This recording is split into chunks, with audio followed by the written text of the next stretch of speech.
amati. Kami, bangsa Indonesia, dengan ini menyatakan kemerdekaan Indonesia.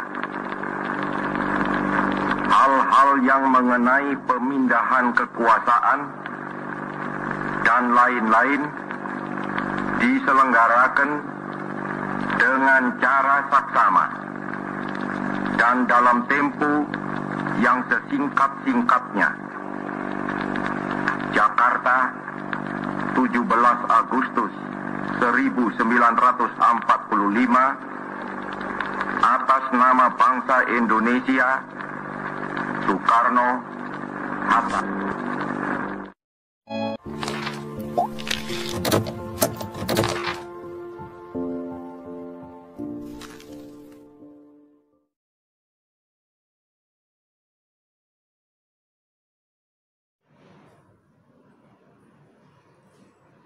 Assalamualaikum warahmatullahi wabarakatuh. Balik lagi ke Bapak anak ya. Kita ada di video pembelajaran kali ini. Sebelum kita membahas video pembelajaran, adalah kita membaca basmalah terlebih dahulu. Bismillahirrahmanirrahim. Dan doa Rabbi zidni ilman warzuqni. Oke, di pertemuan kali ini kita akan membahas tentang modal bangsa Indonesia sehingga kita bisa merdeka ya, pada saat itu. Kemarin sudah dijelaskan kalau misalkan ada yang namanya Sumpah Pemuda ya. Nah, Sumpah Pemuda itu merupakan awal dari tonggak dari perjuangan bangsa Indonesia yang tadinya bersifat kedaerahan menjadi bersifat nasional ya. Kemudian pada saat itu juga muncul berkembang organisasi-organisasi. Kemudian juga karena majunya pendidikan Indonesia pada saat itu yang dimotori oleh para pemuda yang mendapatkan beasiswa, maka timbul kesadaran dari diri masyarakat, dari diri pemuda pada saat itu untuk merdeka. Nah, kemudian ya modal bangsa Indonesia pada saat itu untuk merdeka adalah ini, persatuan. Ya, menjaga persatuan itu sangat susah, ya, sangat susah. Kenapa? Karena persatuan ini harus dijaga. Ya, persatuan ini harus dijaga dengan cara berkomunikasi,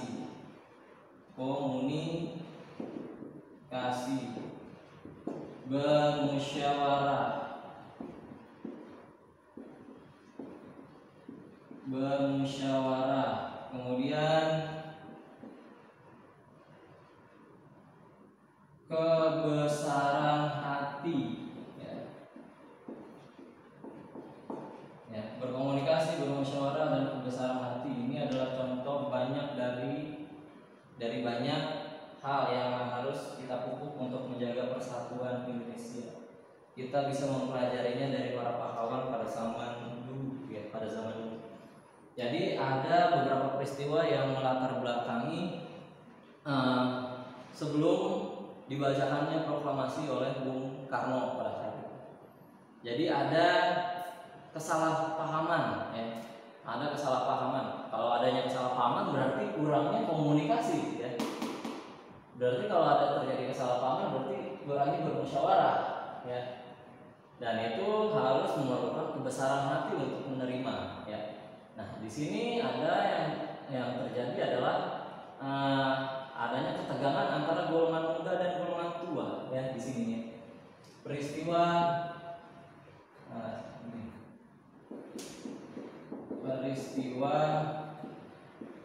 Rengas Dengklok. Nah, ini yang melatar belakanginya adalah ada kesalahpahaman atau ada ketidaksepahaman antara golongan muda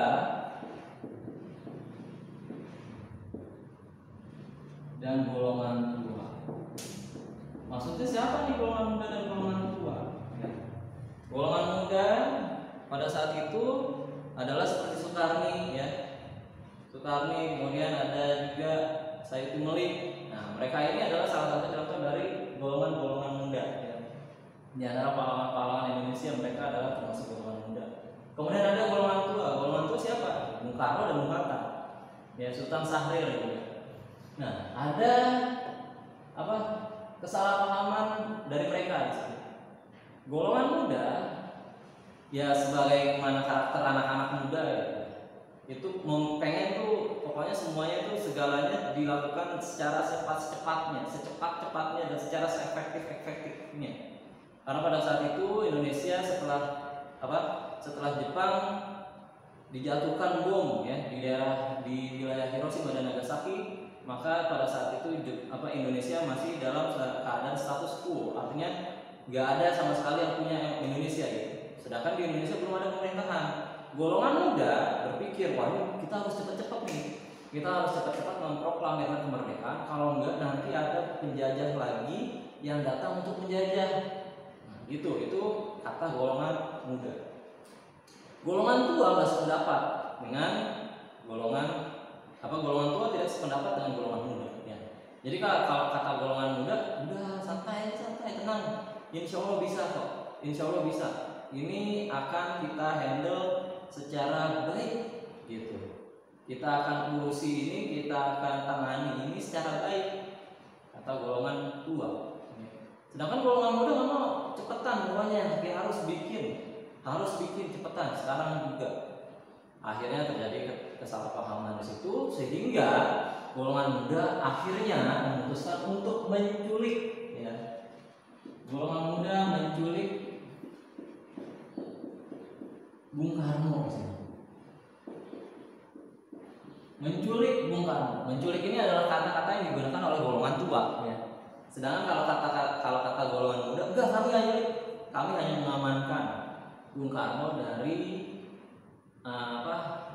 Jepang. Maksudnya itu mereka khawatir Bung Karno ini disakiti atau mungkin dia ditekan. Maksudnya ditekan tuh, kamu awas lu, nggak boleh ngikutin golongan tua, pokoknya kamu harus ikutin saya, kata penjajah gitu ya. Sedangkan golongan muda nggak mau itu terjadi, makanya Bung Karno dan keluarga langsung diamankan. Kalau kata mereka diamankan ke wilayah Tanah Depok. Akhirnya kemudian terjadi ketegangan di situ, ya. Terjadi ketegangan di antara golongan tua dan golongan muda. Akhirnya di situ Sultan Syahrir, ya, dan beberapa tokoh lainnya, Ahmad Subarjo juga, itu menenangkan golongan muda, ya. Jadi terjadi komunikasi di situ, ya, terjadi komunikasi dan terjadi musyawarah. Terjadi komunikasi dan terjadi musyawarah di situ. Kemudian akhirnya kata Mr. Ahmad Subarjo dan Sultan Syahrir, udah tenang. Nah, ya, udah kalem ya. Udah nih, nanti insya Allah kita akan secepatnya sesuai permintaan kalian. Benar ya? Benar. Ini insya Allah kita akan urus ini secepatnya. Oke, kalau misalnya kayak gitu akhirnya kalau misalkan begitu, maka Bung Karno akan kami lepas. Nah, akhirnya golongan tua dan golongan muda setelah menculik Bung Karno atau mengamankan dalam versi golongan muda, akhirnya mereka pergi ke rumah Laksamana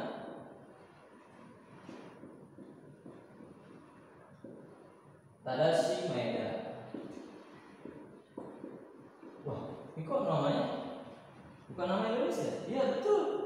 Laksamana Tadashi Maeda adalah orang Jepang yang bersimpati ke rakyat Indonesia, yang membantu golongan muda dan golongan tua. Ya. Akhirnya Bung Karno dan beberapa tim yang merumuskan proklamasi pada saat itu merumuskan proklamasi di rumah Laksamana Tadashi Maeda. Nah, Jepang nggak curiga. Dari pihak Jepang pun nggak curiga. Ternyata ada imposter di situ. Ternyata si Laksamana Tadashi Maeda ini sebagai imposter justru malah membantuin Indonesia untuk merdeka, gitu ya. Sehingga mereka tidak terjadi kecurigaan. Kemudian tadinya itu sempat pengen diucapkan diproklamirkan di tempat lain, tapi ternyata ada perubahan, ya. Nah, kemudian yang kita ambil dari pelajaran ini adalah intinya adalah persatuan itu akan terjaga jika kita berkomunikasi, ya. Jika kita berkomunikasi, dengan komunikasi akan hilang semua prasangka. Jadi suuzon tuh nggak ada, ya. Makanya kita wajib berkomunikasi dan bermusyawarah. Pak, bedanya apa komunikasi dan musyawarah? Sebenarnya sama aja, ya, berkomunikasi dan bermusyawarah. Intinya kalau komunikasi ini sebenarnya lebih umum. Kalau bermusyawarah kita ingin mendapatkan suatu tujuan atau suatu kata mufakat, tapi kalau komunikasi ini lebih umum. Kemudian yang yang paling penting adalah kebesaran hati. Maksudnya kebesaran hati itu, kebesaran hati adalah kita yang penting itu menjaga persatuan. Kita contohkan adalah umat Muslim pada saat penentuan Pancasila. Ya. Kita belajar tuh, kita adalah sebagian besar adalah umat Muslim. Nah, pada saat rumusan Pancasila itu ada yang disebut dengan Piagam Jakarta. Ya, di Piagam Jakarta itu ada di Pancasila butir pertama ketuhanan yang Maha Esa dan kewajiban bagi Muslim untuk melakukan syariat Islam. Ya, dan maksudnya itu tuh. Jadi ada syariat, ada kata-kata itu. Jadi bukan cuma ketuhanan yang Maha Esa doang. Pada saat sebelum direvisi, sebelum diubah. Nah, akhirnya karena banyak pihak, karena Indonesia bukan cuma kebanyakan orang Islam. Nah, kita sebagai mayoritas kita melindungi yang minoritas ya, kita melindungi yang lebih kecil. Dan itu membutuhkan kebesaran hati ya. Karena sangat jarang di saat kita sebagai mayoritas kemudian kita berbesar hati untuk menerima hal tersebut. Ya, dari Ambon misalkan yang sebagian agama lain, kemudian dari Bali, kemudian dari Papua, kemudian dari Manado yang merupakan agama lain, akhirnya kita mengalah, ya, berbesar hati untuk dihilangkan, ya. Nah, itu kalau misalkan kita mempelajari dari sejarah kita. Ya. Pun demikian, ini juga dicontohkan sama Rasulullah SAW. Ya. Jadi pada saat sebelum Rasulullah jadi nabi, bangsa Quraisy merenovasi Ka'bah atau memperbaiki Ka'bah, dan mereka nggak mau Ka'bah itu hancur ya, jadi direnovasi itu semua. Kemudian pada saat renovasi, mereka bingung menentukan bagaimana cara siapa nih yang berhak untuk menaruh Hajar al-Aswad di tempatnya. Ya. Nah, kemudian mereka tuh cekcok di situ, ribut. Waduh, nggak mau, mesin saya enggak, bukan saya. Mereka sama-sama masing-masing dari kabilah atau masing-masing dari kelompok itu merasa lebih baik daripada yang lain. Kemudian mereka sepakati, yaudah berarti yang nanti kalau ada yang masuk berarti dia yang ngasih, dia yang meletakkan. Kemudian Rasulullah yang datang, Rasulullah masuk. Kemudian kata mereka, yaudah Rasulullah aja. Ada yang setuju, ada pun yang enggak. Ya. Banyak yang setuju, banyak juga yang enggak setuju dengan Rasulullah meletakkan Hajar al-Aswad di situ. Ya. Kemudian Rasulullah dengan bijak, dengan kebesaran hati yang bijak, ya sama kita yang kebesaran hati juga. Rasulullah akhirnya membentangkan simaknya, ya, penutup kepala dihamparkan gitu, kemudian dimasukin Hajar al-Aswad ke situ, kemudian banyak kabilah itu menggotongnya, saling bekerja sama, saling bergotong royong untuk membawa Hajar al-Aswad. Kemudian Rasulullah yang meletakkan ke tempat Hajar al-Aswad. Kayak gitu. Jadi yang lain pun nggak merasa direndahkan di situ ya. Dan sama seperti itu juga ya. Kita belajar dari banyak sejarah yang telah terjadi. Kita belajar dari situ. Dan lagi-lagi kita belajar bahwa persatuan ya, itu adalah hal yang sangat penting ya, bagi keutuhan entah itu beragama atau berbangsa dan bernegara. Oke, mudah-mudahan itu aja yang bisa saya sampaikan untuk pertemuan kali ini. Mudah-mudahan kita bisa selalu menjaga kesatuan bangsa kita. Mungkin itu aja yang saya sampaikan. Nah, mari kita membaca doa kafaratul majelis. Subhanallah wa bihamdihi, asyhadu an la ilaha illa anta,